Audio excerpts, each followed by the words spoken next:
Hi, Eduardo. How are you? Very good. How are you, Vanessa? I'm great, thank you. Thank you for joining us today. Thank you. My pleasure. I'm very thrilled to share a little bit of my culture with you guys. It's pretty exciting, I have to say, because when I know that you've been talking to me for quite a while about wanting to catch up and to really introduce the Spanish, North American, that whole side of the cuisine that you just, or South American that you just love, and that's where you're from, right? So you're from Venezuela. Yes, that's correct. I born in Caracas. That's the capital city, and we located in the Caribbean Sea, pretty much. Beautiful country. Sounds gorgeous. So tell us a little bit about it. So I know nothing about Venezuela, and it's something that I've looked into, and I have to say I'm really intrigued, and actually really looking forward to us discussing today what it is about Venezuela that you hold near and dear to your heart. So tell us about Venezuela. All right, perfect. Listen, Venezuela is a beautiful country, not just because the nature that we have in it. We have from desert to snow, mountain and jungle. We also hold a very rich heritage of food and recipes and multicultural cuisine. So our influence mainly become from Europe because we opened our doors for immigrants back in the days. So we got a lot of Italians, Spanish, Portuguese, French, in our heritage. And when we talk about our food and we cook our food, we cook it with passion, with love. So for the most simple ingredient, always must be a history about it, and there is a lot of flavor. We use simple ingredients for great meals, and we also very funny people. We like to joke around. We are very happy. We all mix with music as well. I was going to say you love music, right? Do you, Yes, we do you, do. do you love doing the salsa? Yeah, I do. I do. A few years back, when I was working in this very well-known busy place in Brisbane, I used to put on a busy service, South American music, salsa, merengue, and some of my chefs did like it, and some of them get very annoying. But I found that we get very connected of what we're doing, So we enjoyed it. Everything has to be with music. Absolutely. And everything has to be with good traditional food. Absolutely. So, what is your favorite traditional dish? Wow. If I have to pick one, I will pick probably the cachapas. All right. So this is a meal that is made mainly with corn. You can get the pre-mixed flour, which later we can get it deep into it. And the most traditional way, you just get the corn from the supermarket, you spill it, take all the corn out of it, blitz it, and then you make this dish mainly served with cheese and butter on top. It looks like of an omelette, just to put it in a way. So you cook it, then you fold it, you flip, and then you serve. Mainly that's eaten in the morning as a breakfast, and you have that usually with a very thick juice. Um, could be like a raspberry juice or a strawberry juice, orange juice, perhaps. But it's, yeah, very common. Sounds great. Now, one of the other things that I saw today that I thought looked really interesting is the cachitos. The cachitos, yeah. That Tell us is, about the cachitos. well, every Venezuelan that call himself Venezuelan, an authentic one, must have cachitos for breakfast. This is come pretty much from a simple dough, same dough you use to make bread, the everyday bread. And when you extend it out on a bench, you just put this very generous amount of ham, diced ham, into it. You fold, you roll, and then you bake it with an egg wash. So you have this for breakfast, and usually you eat it. The kids, you eat it with chocolate, a hot chocolate in the morning. When you adult, you have it with a coffee. But yeah, you have one. If you have one, you need to have the second one. So it's one after another one. So it is beautiful, and the dough is sweet as well. So you have that mix of sweet and salty. So, what were the influences when it comes to the food that where does the influence come from with the Spanish food that that they have in Venezuela? Yeah. Well, it depends what we're talking about. I will say in my experience and where I come from, when we talk about a bakery, all a bakery have a big influence from Portugal and France. Dishes like this, like the Kachitos, have more like a French influence in it. And things as a bread, instead of being more French, even though we do baguettes, it's more Portuguese because we have a lot of a big Portuguese community, and the biggest and the best bakeries in my country are run for Portuguese people. So they make fantastic bread. Their bakery is beautiful. They make the best cachitos. They make anything you could imagine is from them, especially from Madeira. A lot of the community is from Madeira in Portugal, and the bakery knowledge is fantastic. Now, on a normal hot kitchen, Italian, Spanish, they just cook amazing food. So in every corner of Caracas where you go, you will find something called the tasca. So that is like a bar, but Spanish one. So you get calamari, you get paella, you get the black rice that they do beautiful. You get these patatas bravas. All the authentic Spanish cuisine you will find in those places, and we got a lot of that influence. And Italians, a lot of Italians they are around as everywhere, and they make these beautiful pizzas and pastas, and we have beautiful trattorias across the city. And yeah, they just amazing. And all that mixture, it gives us the best cuisine that you can ever imagine. So That's amazing. yeah. And Venezuela also has the tallest waterfall. Yes, we do. Yeah, yeah. Funny story about that because the name is Jimmy's Falls, but then it's because, for what I remember, the pilot that discovered the mountain was called Jimmy Angel, I think so. And then he crashed on top of it, and I think after that he dies. I recall, maybe not. And then he got the name, but the actual name is Churum Merum, which is the Aboriginal name. And it's a beautiful place as well. I've never been there, but it's beautiful. It's beautiful. I think it appears in the Disney movie called Up. It's in there. I Oh, make okay. reference. Yes. So, how many languages do you speak? I do speak two. Spanish, because that's what we speak in South America, Castilian, Spanish, English, and I do understand a little bit of French and Italian because I've been working with Italians and French for a while.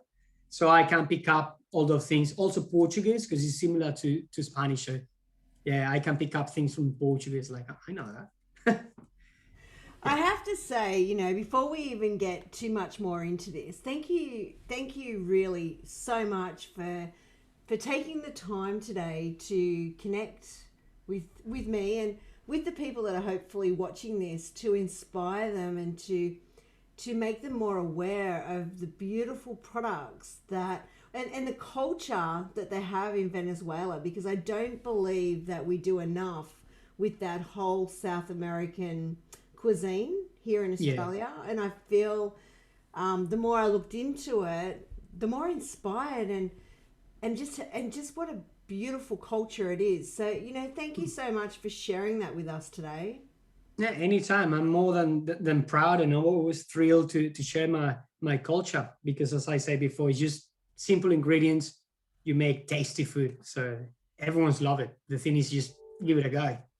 So tell me, we're going to focus on two products today. Yes, Which one do you want to start with first? I want to start with the corn. So I just went to the shops, and you can get this to any Middle Eastern shops. You can get it, or Asian supermarket. There is a few Latin American markets in the city, supermarkets, and you can get this product. It's called Pan. So this is a flour corn base. So it's It's called no corn flour, right? But the texture for That's you guys not to corn give flour like we know corn flour to be. exactly. So this is why I might get confused. You go there, can I have corn flour? And you get the normal corn flour. No, it's not that. It is corn flour, but not the corn flour as we know it. So this is maize flour, right? So if here, guys, you can see the texture, the consistency is more like the sand from the sea, from the beach. So it's like about that texture to filling, and it's very white. It is very white, right? And very dusty. Colors, or does it only come in white? No, you can get it yellow. You can get it yellow, but mainly comes white. And if you get that, you can make this beautiful dish called arepa. So with this, you pour a little bit of water into it and you fold it, you make a dough. So what it takes, water and dough. That's it. You don't even have to put salt, pepper, nothing. Water, the flour, mix. You will get the mix, you will feel it, right? Have to be moist. You take it, make little balls, and then you just put it flat and you put in a hot pan. Put a little bit of oil, of course, and then you flip. The consistency have to be nice and toast outside and moist inside. So when you cut it, you can have the steam. You put some cheese. When you close that, the cheese will melt inside. Of course, I do my Aussie version. I put some Vegemite, some butter, and the cheese. You got that.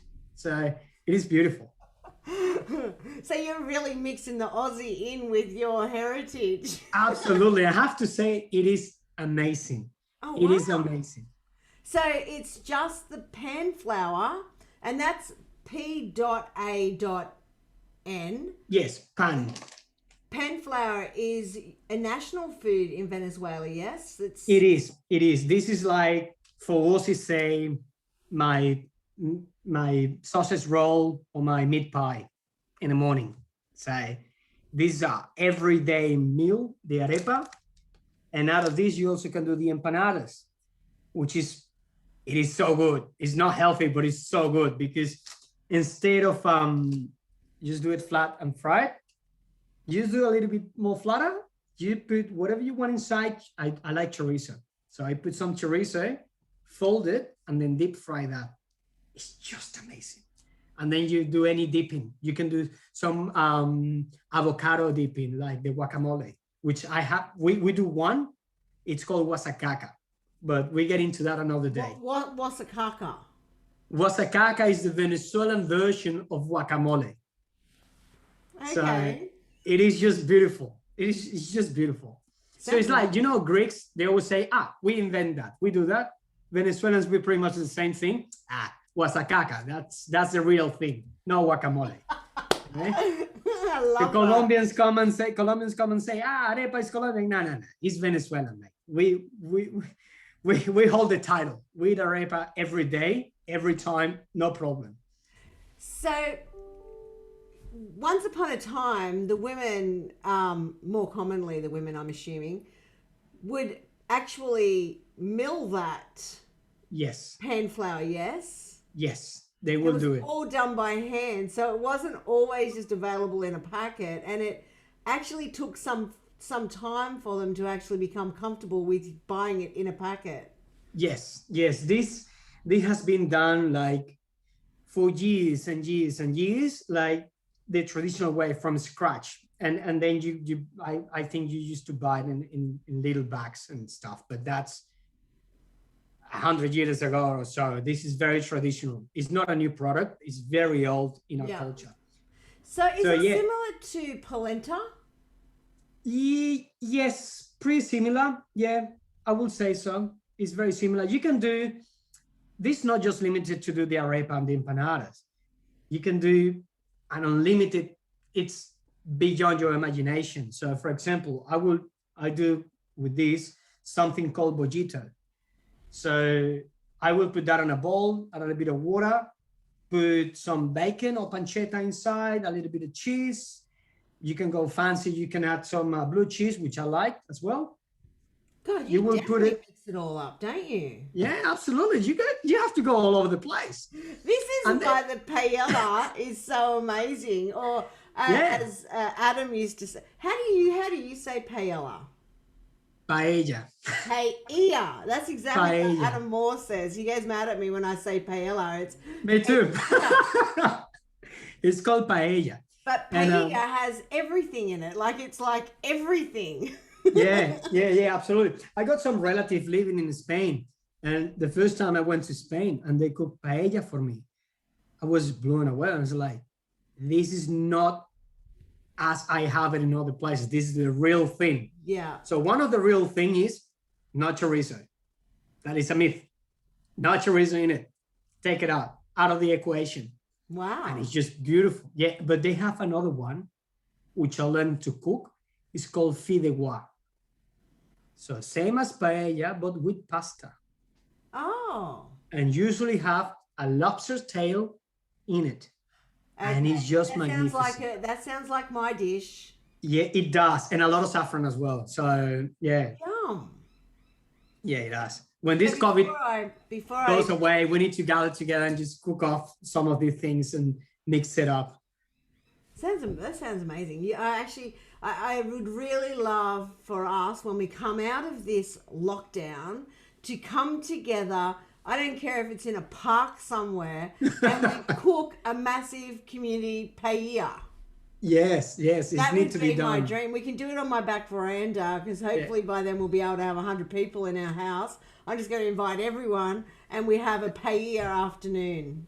Not on my daily basis, but at least once a week or once every 2 weeks, I cook paella for my wife because she loves it. I cook seafood paella on my daily basis pretty much. You're such a good husband. Yeah. So I have to go to Karen Doyle's house where I get paella cooked for me by Karen, Adam, and Julio. Imagine that. So that must be better than I could do. So no, I don't. I think it'd be pretty much of a muchness, but it was beautiful. That must be amazing. One of my favorite foods.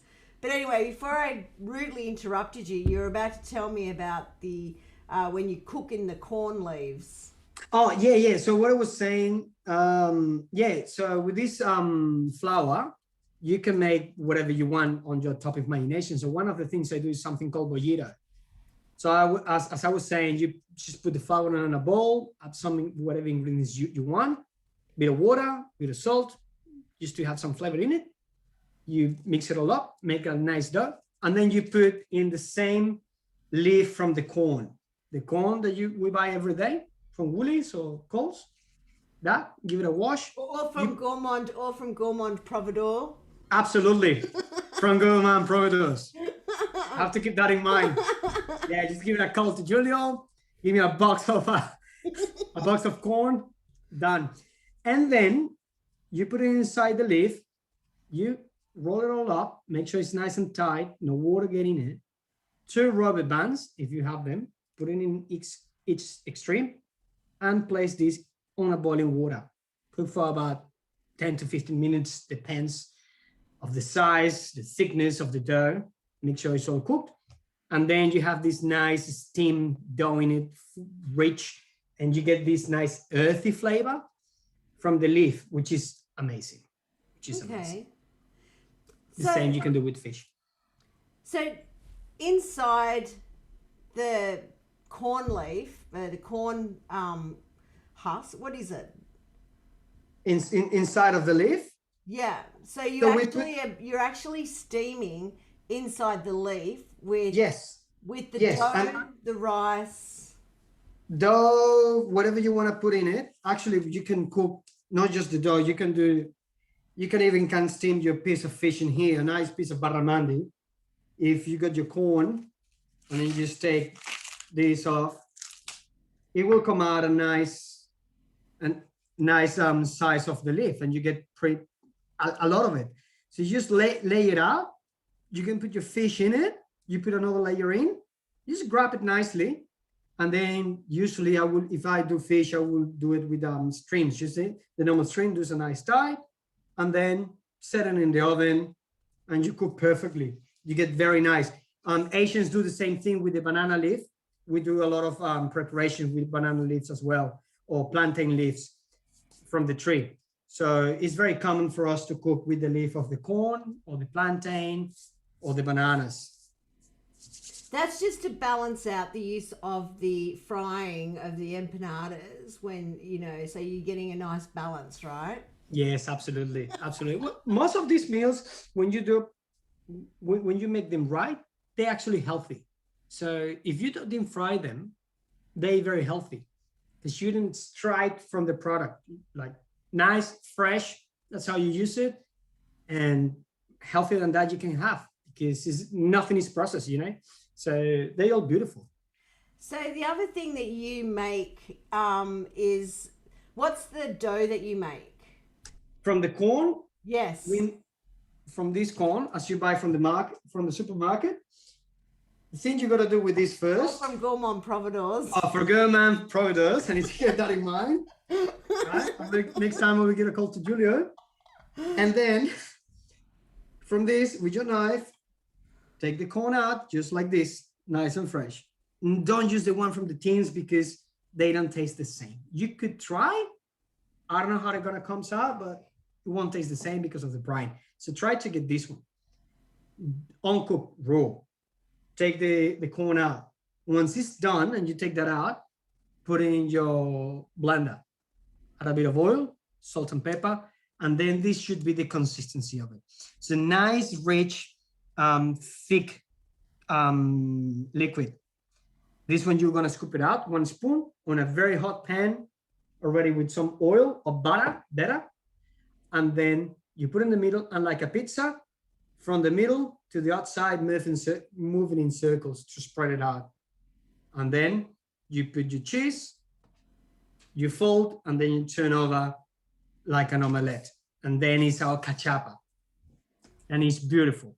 You also can get that as well, the flour. It's called pan, but in this instance is red and it's yellow. And it's gluten-free as well. So just... Oh, wow, that's good. Yeah. And it's just beautiful. Yeah. Very rich, very simple. And it's just, as you can see, mainly one ingredient, corn. So that actually makes like your tortilla flat wraps, yes? Yeah, absolutely. Actually, guys, if you like Mexican stuff and you like your dips and tortillas, same flour. Use this. Same to make your nachos, like the one like the Doritos, you make your nachos out of it. Make your mix very thin, spread it, and then you cut into triangles, and then you deep fry them. They're your nachos. And then you dust it with whatever mix you have, with whatever spice, and then you create something new. So if you were to be making that, because it seems so simple to make, and I'm actually going to make some on the weekend. So where would I buy this pan flour from? Usually my wife, because she's always on a mission, because I'm always working, she get this in the city in a supermarket next to, how's it called? I can't remember now, but it's near the Chinatown. There's a little South American supermarket there. But it's another one that I buy that in Walleye Creek.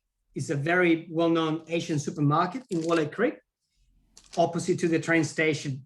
They got that one there, for sure, 100%. So you would normally get it from like an Asian supermarket. Could you get it from like an African-style supermarket? I've never been into one, but I guess they must have it because they must have the clientele. Colombians, Venezuelans, Brazilians, we use this flour a lot. Yeah. We use them a lot. Because I only go 10 kilometers around my house. So I'm just trying to think what's around me that I can get this from. But when I was looking online, you can actually buy it online as well. Yeah, you could. Before this happened, I think you and I were talking about to do some of this in one of the ACF meetings, and I was planning just to get quite a few to give around. But yeah, you can buy these online, and it's so versatile ingredient. It's so versatile. It's just you can do so many things out of it. Sounds amazing. And the other product that you were going to talk to us about is palm sugar. Oh, wow. I always thought that palm sugar was just something you used in Asian cuisine. No. we have this for so many things. Are you going to tell me that you guys actually own this? Like, this is like the Greeks saying that they did this. Pretty much. Pretty much we invent this, right? So we have a lot of cane fields back in the day. When I was a kid, my dad used to own kind of a big house with a big garden. So we have avocado trees, mango trees. It just grows like everywhere, just insane. Like for Aussies, mangoes is like, mango. For me, it was like, I don't need mango anymore. We have mango every day, chicken, chutney mango, chicken and mango. So palm sugar, pretty much the same. Dad used to have a little bit of cane sugar in the house. And I remember you just break the cane and you just chewing them. But this one, you make in summertime, you grate it into a jug, just some cold water, and then you squeeze some lime or lemons. That's called papelón con limón, which is palm sugar and lemon. It's a very refreshing drink for summer, but for cooking, this is beautiful. I use it in two ways, my favorite ways. I cook black beans with palm sugar. That's a very Venezuelan recipe. So I soak my black beans over 24 hours with the palm sugar inside and some of the ingredients like bacon, chorizo, and all the stuff. Next day, I cook it for 4 hours, low heat. That becomes very thick, rich, sweet, salty, spicy. It's all this hits you up in different times. People will like, but it's beautiful. And I have a dish back in Queensland. I was doing Pansy scallops on a black bean puree. I used to cook these black beans the same way. Afterwards, I strain them and bleach them because I need it very nice, silky and smooth, but have the flavor. And then I would smear on the plate and add the Pansy scallops. And it was mind-blowing. That's one of my favorite dishes.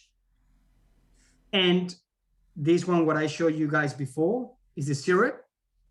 Same, you put on a pot equal parts of sugar, water, some clove and star anise to give some nice essence and aroma. And you use it to coat the golfeados. You use it as a dip for something called tequeños. That's something you guys need to try. What is that? Is tequeños. Pequeños. What's that? Yeah. It's beautiful. This another dough. It is deep fried. It's unhealthy, but it's the best. So it's a dough. Instead of using water, you use milk. So because you need that elasticity, so you use some milk. Once you do that, once again, you get your little piece of dough. Then you put some cheese and then some guava. I like cheese and guava. It's a good mixture. Guava? Yeah, guava. It's just guava. Yeah, it's fantastic. You know the guava paste you get for your cheese board? You get the same. Your guava paste, you put it there in your pastry. You put your cheese, you roll it out, and then you deep fry that. It's just beautiful. And then you dip again in this beautiful syrup made from palm sugar.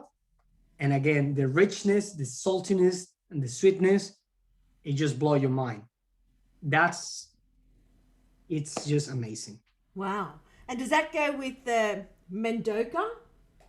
Yeah. Yes. Wow, I have ages without hearing that word. Mendoca. There you go. That's something that you're going to have to put on your next menu. So explain to everybody what a Mendoca is. Yeah. And just so you know, Adam Moore's actually just joined us. And just so that you can catch up, Adam, seeing as you're late, we were talking about the paella before. The paella. And after lockdown, and once we can have all these people back in our homes, I'm going to have everyone at my house and we're going to do a big community paella, which Adam and yourself, Eduardo, are going to cook together. Beautiful. I will throw you to cook with Adam. I'm sure his version it will be mind blowing as well. Of the paella. Very good. It's very good. I actually have it on our bit of a plug there for Food Logic, but we have actually got Adam's video on the Food Logic website where he made his paella, and we had a really fun day actually. But getting back to the Mendoca, so they are a donut of Venezuela. Yes. They are more traditional. Like you will eat this on the countryside. Same with things called Catalina. So Catalina is another preparation. It's mainly used again with palm sugar. It's a dough. It's nice, beautiful. You cook that with some flour, butter, and then you make like this nice little cake. Usually, it will be eaten as a morning tea or the afternoon coffee. You have it. It's very sweet with some coffee. Yeah, but this Mendoca, I must say, I know what it is, but I never have it. There you go. Really? Well, there I you never have it. go. You're There going to you have go. to make some of that on the Yeah, weekend. yeah, yeah. Now, my mom and my dad probably they will be ashamed if they hear that from me. You never eat Mendoca. How that's possible? How Yeah. old were you when you left Venezuela? I was probably early in my 20s, something like that. Early in my That 20s. wasn't very long ago. Yeah, it was. I'm 37. So yeah, Wow. baby face. But You yeah. have got a baby face. And is your son born in Australia or he was born overseas? Yeah, he's Aussie. He born in Brisbane in the Mater Hospital. So he's a Queenslander. And so when you left Venezuela and you did you go and travel? Like was your idea to always to just do some traveling? What was your Well, thoughts? I did some traveling before, and when we come to Australia, we come to learn English, and it was more like a pleasure travel kind of holidays. And then I just was amazed of Brisbane. It blew my mind. Such a pretty, clean city, small and beautiful, because you can walk Brisbane within 2 3 hours. You just walk it from New Farm to TAFE in South Bank, and you will know the whole city. And I said to my wife, I want to live in here. So we did all the things, and then we stay and we find works and visas and stuff. And yeah, since then I don't want to leave Australia anymore. So I consider myself as a Australian. I just Well, love we're it. really happy that you're here. So you ended up in Sydney, and you're Yeah, now working at the East Hills Hotel. Like you're running their group, actually. I mean, how many pubs are there in your group? yeah. They are about 5 pubs in there. So they have some in Newcastle called Warners of the Bay. Then they have the Belmont Hotel. They have this one in Sydney, and then they have the commercial one, and then some plans of building a new one in Chippa Norton, but that's in there. So yeah, and this is my first pub as well. So that's my son. He's just coming out of school now. Hi, Hi, how are you? What's your name? Lucas. Good. So yeah, You So- look. He looks like you. yeah, you reckon? Look at that. Yes. You good? Hello, gorgeous. Yeah. And how So you this is going my with first. how you going Yeah. with the homeschooling? Good. You know, I have to become a teacher these days. So take me back to my days when I was a student and doing some math and English sessions with him. So actually, we have a lot of fun there.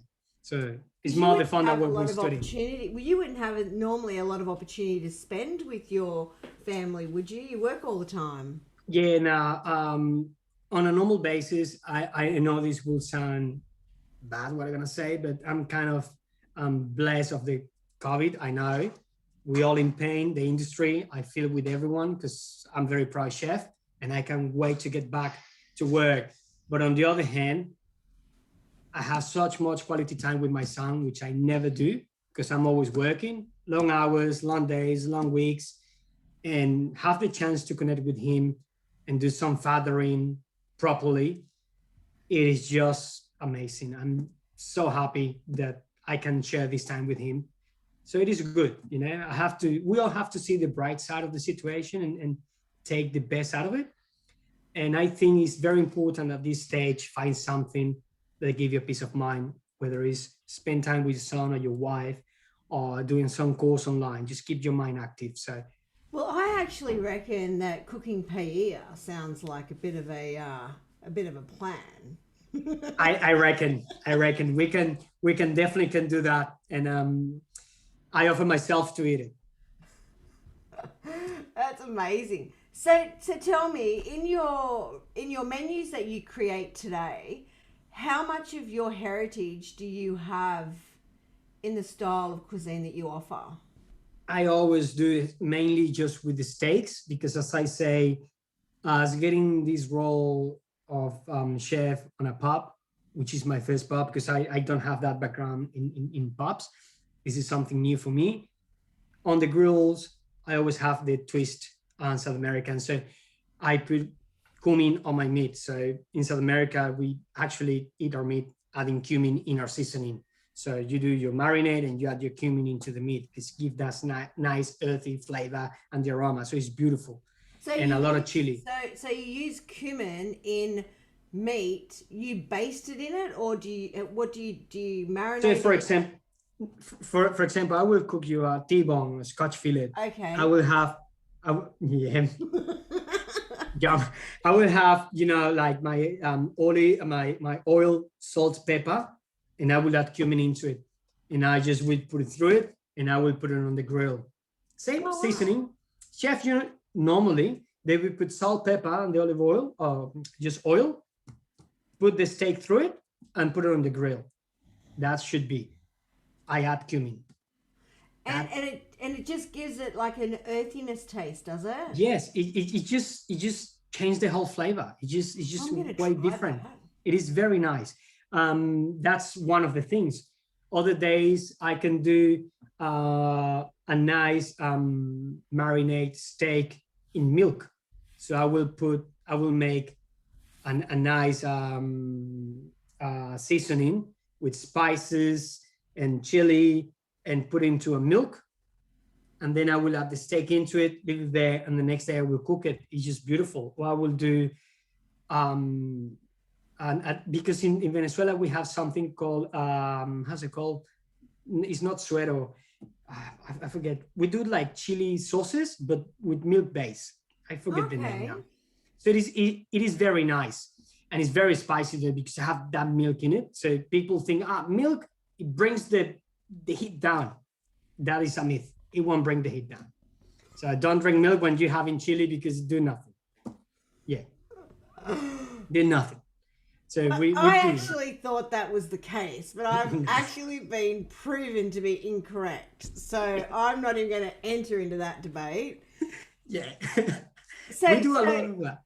So, in Venezuela, you've been doing low and slow before low and slow became a thing. Yes. And you've been, and a lot of the protein that you have is served in the in what do you call your tortillas, the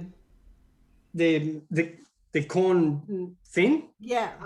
I don't do that at the moment because it is hard to introduce that kind of style into people that do not know much about South America. As I said at the beginning, the most common cuisines are French, Italian, Spanish, Asian.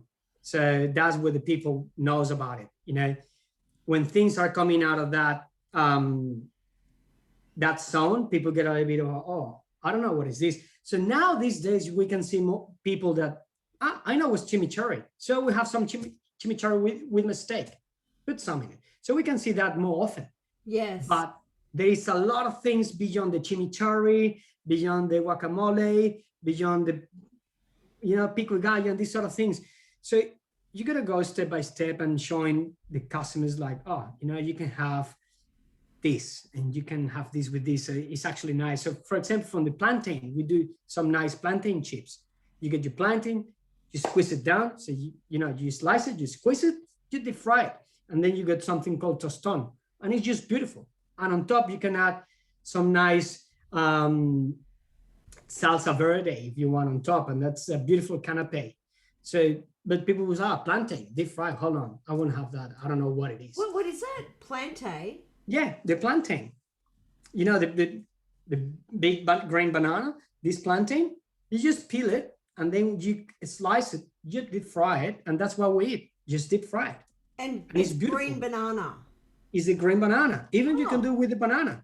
Sometime I want to do it. It's a typical dish called pabellon in my country. It's white rice, pulled meat, and then you have the black beans, and then you have the deep fried plantains. So these deep fried plantains, sometimes hard to get it around. So you just get one banana, peel it, cut into slice, and deep fry them, and it's beautiful. And then you add a little bit of white sugar on top, and it's just blood is out of this world. People's like, There you go. but when you have it, you get into it. You can bake it. One of the amazing. the plantain. Gosh, you've inspired me so much. The plantain. Mom makes a plantain cake. It is amazing. Is it like banana bread? No. Oh. It is a cake, and it's just amazing. And again, you use the palm sugar, you use the plantain, and you use cheese. So again, you got savory, salty together, and it's beautiful. It's just, and that's what we like. So if Julio's still on here, can you get plantings? Can you let us know, please? Plantains are beautiful. Mom, and this, I do this too sometimes. You get the plantain when they start to turn ripe. So you cut in the middle, don't take it out of the skin. You just cut both ends, cut in the middle, open a little bit, and then you put butter, and then you put feta cheese.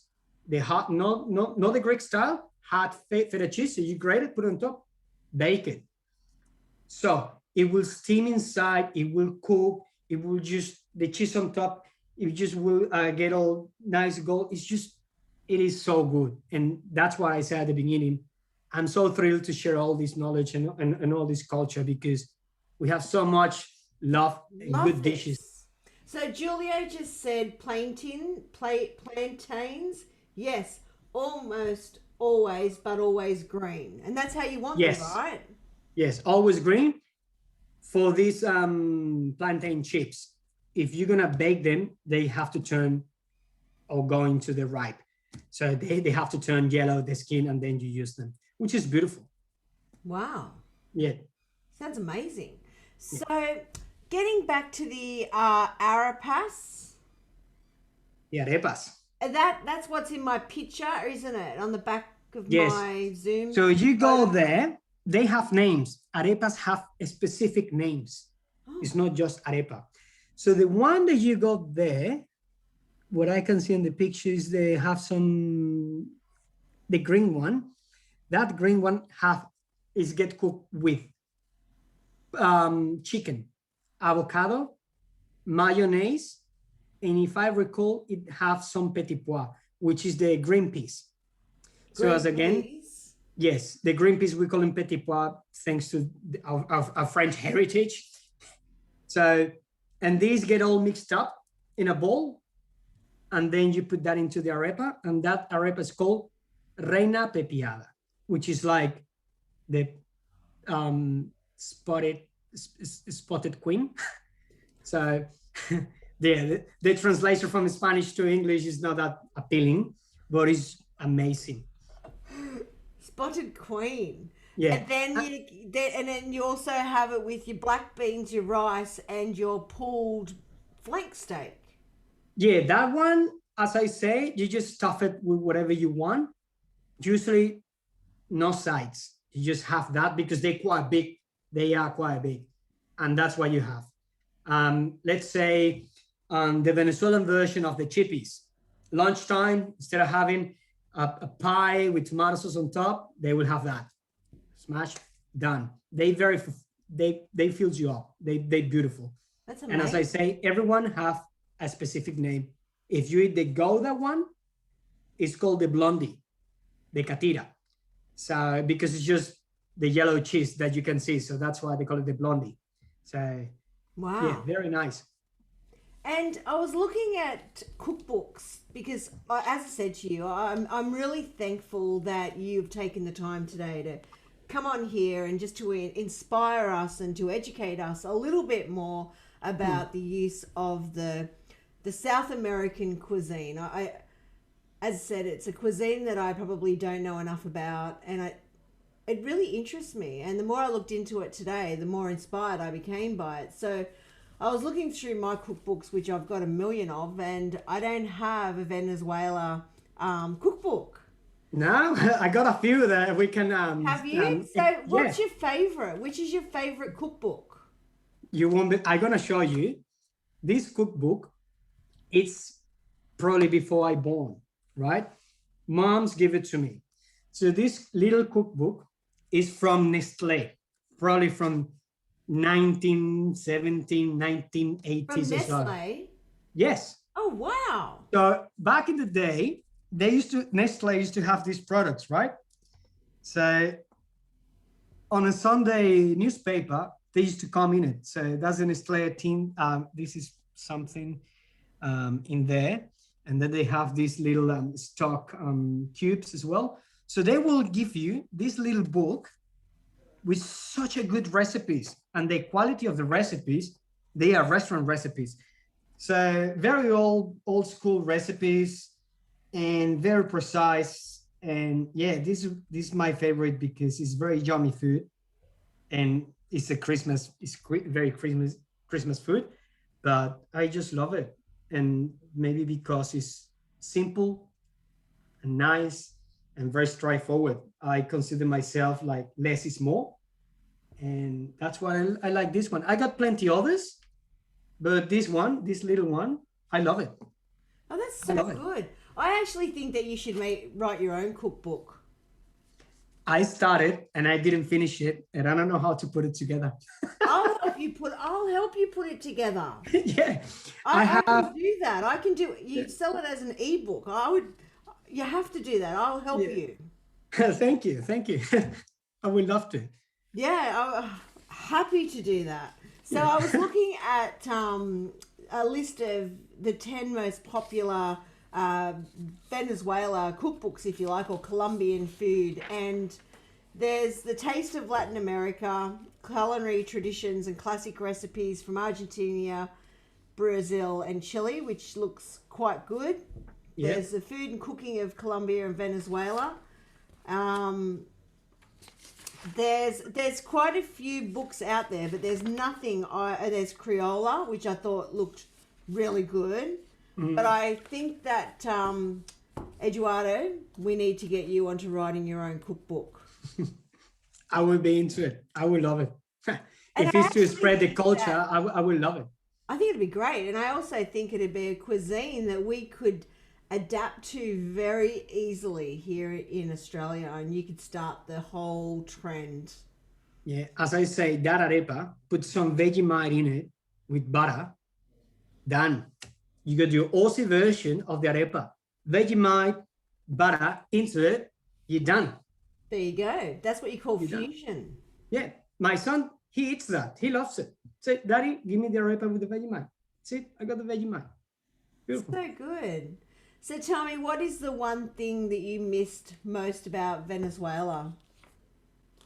Well, there is a lot of the things that I miss when it comes on talking about food. I will say the cachapas, which is this corn tortilla that you make out of the corn, because it is just reminds me of those early mornings going to school or coming back from the beach or going into the beach, because we always like to go to the beach in the weekends, right? So it's normal. You wake up 4 or 5 a.m., you stop in the middle of the road, nowhere.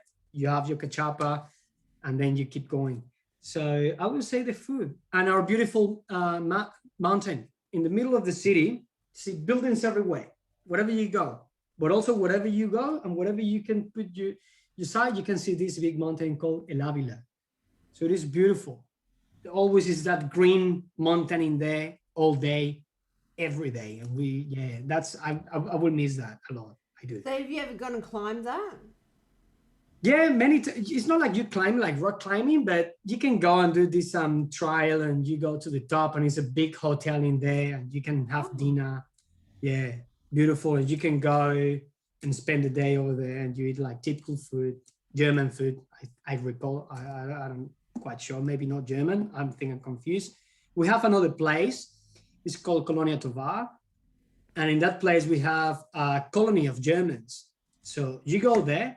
And all what you can have is German food, and they craft their own beer. So it's like going to Germany, and you can see the girls and the guys dressing as Germans and stuff, and they use this, you know, the straps in here and the funny hats and stuff. And Wow. yeah. It's called Colonia Tovar. It's a beautiful place in the middle of the mountain. And you have the typical German house with the 3 locks in it. And yeah, it's beautiful. Sounds a bit like Harndorf down in Adelaide, but actually they don't walk around in the actual dress that I've seen anyway. But just the culture and the feel of it. But that sounds actually really amazing. As a kid, I used to think that Hansel and Gretel live in there. Well, who's to say they don't? Yeah, they don't. I don't even think they're even German. That is so funny. And your parents are still over in Venezuela? No, they living in Uruguay at the moment with my other 2 siblings. So they moved there because of political situation of the country. It's not good as it used to be. So yeah, so they moving in Uruguay. Uruguay is another beautiful city, very old, have a lot of history. The culinary cuisine, it is just fantastic as well. As I say, just they cooking pizzas on a barbie. I never will. Yeah, you were telling me about they this. do it. So it's basically like an oven, I suppose, that we have in some of the traditional stone. It's a stone oven, yes, and they have their charcoal and wood over in the corner. Yeah, well, in South America, we do the barbies a little bit different. So our barbies are made in bricks. So we do this barbie on bricks, and then about here we put our grill, and then usually on the bottom goes the charcoal or the logs. So Uruguayans do the same thing, but they just keep building, and then they enclose in here, and then they put on the bottom all the charcoal, all the logs, and then they push in on a corner, pretty much like a Jasper oven. So you push all that in the corner, and then they will cook the pizza, the meat in different part of it, because they cook by irradiation, and some veggies as well. But they do the pizzas in there, and the pizzas are square pizzas, not round. Oh. I didn't know that either. So when I went to Uruguay, I was amazed. Like, it's a square pizza, and if you order a pizza, you most likely will get it without the cheese, just with the Napoli sauce. So you need to ask for the cheese. Really? So they're very interesting. Yeah, they're very interesting people. It's amazing. Well, all I can say is thank you so very much for taking the time today and breaking up the monotony that is this lockdown that we're currently all in. I've really enjoyed learning a little bit more about your culture and about your cuisine. I think it's really inspiring, and I can't wait until we are actually out of this whole lockdown and we do come together and we do have our paella. I think it'll be amazing. It will be fantastic, I guarantee. If Adam, he will cook it, I just offer myself to taste it. Yes, I won't cook it. I will taste it. Officially taster. I think that we all can have a go at cooking it. How's that? I think that sounds good too. I think that we all come together and we just create magic. Yeah, absolutely. The magic of paella. So yeah, in your culture, that is very much the way it's enjoyed around a table. It's sharing. It's people coming together over food. Would that be true? Yes. When you a mature person, an adult, it's beautiful to go out and have a dinner. When you're young, it's painful, and this is the reason why.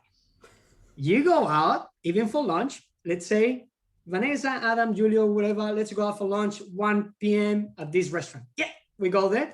First, we get late because we're Venezuelans, never on time. We say 1, we are 2. So we get a 2. What are a few drinks?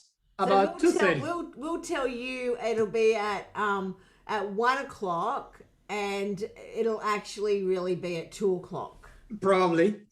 Well, now I'm learned, so I'm very punctual. Oh, okay. I'm very punctual these days. So anyhow, so your lunch becomes pretty much a dinner because you start at 2 and you leave the place at 8. Because you go there, you talk, you drink, you eat.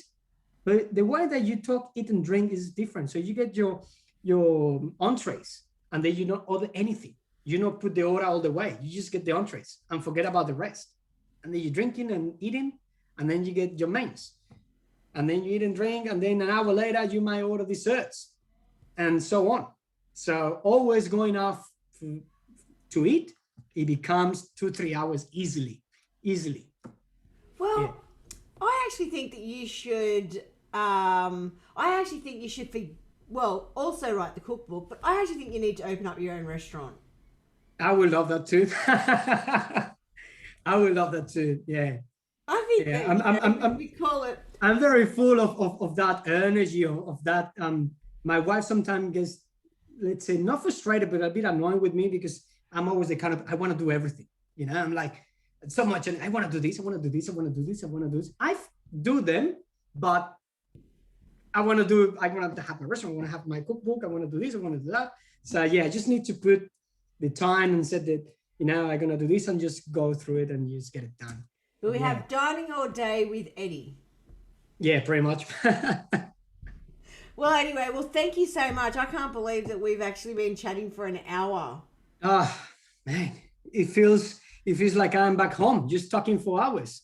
Because that's another thing. It just get coffee. Comes so easily, right? Yeah, we like to talk. I like to talk a lot. I talk a lot. Well, I like to listen and I like to talk as well. So we should do this again in the not too distant future. But, coming up next week, we're going to have other guests. And at the same time, every day, except for next Thursday, because I've already got a commitment, but every other day going forward, we're going to have different people on here and we're going to be talking about different cuisines and just creating some conversation and just breaking up the monotony of being at home. Yeah, and also that's charge your batteries as well, like get that positivism and just forget about what's going on for a while, even for half an hour, and just feel fresh again. Yeah. Love it. But anyway, Eduardo, thank you so much and lots of love to you and the family. I can't wait until we all come together and we have our paella. Yeah, same for you, and thanks for you to having me, and I really have a great time. I loved it. Yeah, I love it. I love Fantastic. it. Now I'm just gonna finish and make this and just have it for dinner because now it's all here. Send me some photos and I'll post I will do. up. Yeah. Will do. I will do the chappers and some arepas and then just forward to you and just share it around. I'll love to do that. But anyway, thank you, and thank you to everybody who's joined in and been a part of this today. It's been a lot of fun. Yeah, it has been amazing. And yeah, thanks everyone to come and just listen to me and my heritage. I'm very happy and very thrilled to share finally. I know. It's so good. Thank you, Dal. Yeah. Take care. Thank you. Bye-bye. Bye, everybody. Ciao. Bye. Bye.